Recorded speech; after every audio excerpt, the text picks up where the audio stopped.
québécois produit en 2012, Roméo 11, qui met en vedette Ali Amar. Roméo 11 se présente probablement tel un subtil portrait du malaise identitaire de notre société actuelle.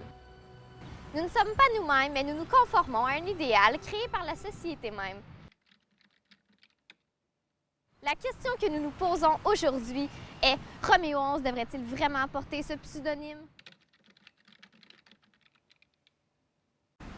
Rami se conforme aux attentes de la société pour séduire la fille, pour satisfaire les attentes du père, et n'est donc pas lui-même. Le regard des autres est important et cela l'amène à ne pas être intègre dans son individualité. Il le pousse à être malhonnête par rapport à son identité fictive avec la fille, ou encore il joue le rôle d'un homme d'affaires occupé. Il ment en disant qu'il suit bien des cours de mathématiques. Tout est question de paraître, pour se valoriser, pour bien paraître aux yeux de ceux qui l'entourent.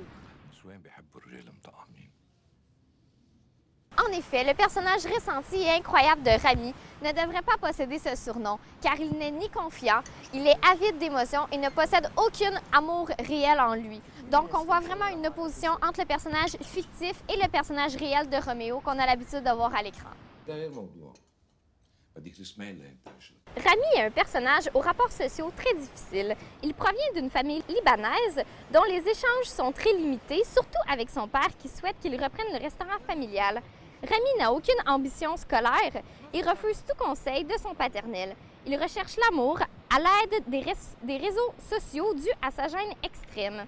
Ce personnage fait face à un rejet et une exclusion de la société en raison de son handicap, une paralysie cérébrale.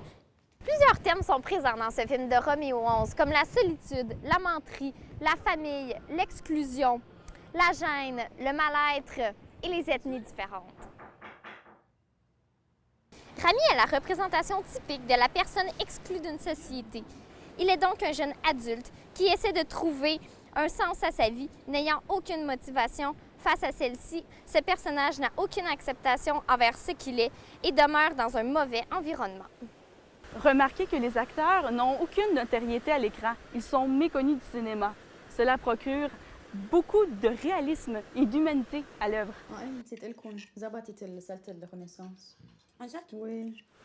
La banalité du scénario fait en sorte qu'il est plus facile d'embarquer dans l'histoire. En effet, Rami représente un personnage très crédible auquel il est possible de s'imaginer et de s'identifier. L'handicap de Rami est en fait une représentation des valeurs boiteuses qui érigent la société.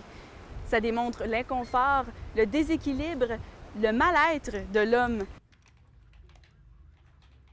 La lourdeur des plans prouve le manque, l'inconfort émotionnel, le vide avec lequel Rami vit.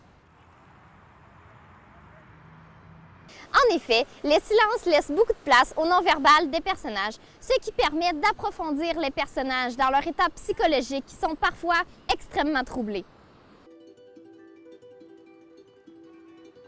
La musique extra-diégétique du film est fort révélatrice pour le personnage, car la musique est vraiment linéaire et constante. Cela montre la non-progression du personnage tout au long du film. Plusieurs plans démontrent l'exclusion de Rami face à la société. En effet, quand sa sœur est dans une salle d'étudiants en train de faire la fête, on voit Rami, qui est l'autre côté de la porte, qui l'observe en fait en face cachée. Le sens figuré des plans en dit long. Par exemple, le plan où Rami tient une échelle dans ses mains prouve qu'il a une incapacité à ascensionner dans sa vie personnelle. Il est incapable de grimper les échelons. Il reste au bas de l'échelle. Le plan devant la vitrine est relié à l'importance de projeter une image idéale aux yeux de la société. Il retient son authenticité, il n'est donc pas intègre. En plus, j'aime les cheveux noirs. Une évolution des personnages est présentée à travers les couleurs de l'écran. En effet, au début, c'est beaucoup grisâtre, mat, sombre. Ça démontre la tristesse, l'intérieur du personnage de Rami. On sent vraiment qu'il est exclu de la société.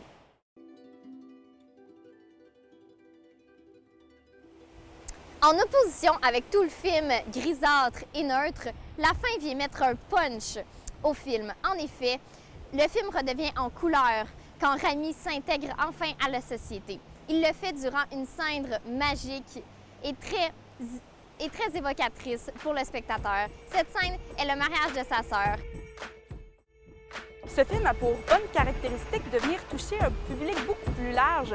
puisqu'il traite de réalités auxquelles on peut facilement s'identifier. Ce film demande une grande ouverture d'esprit et une certaine empathie de la part du téléspectateur. Un film tout à fait subtil, léger, mais très profond qui amène à réfléchir.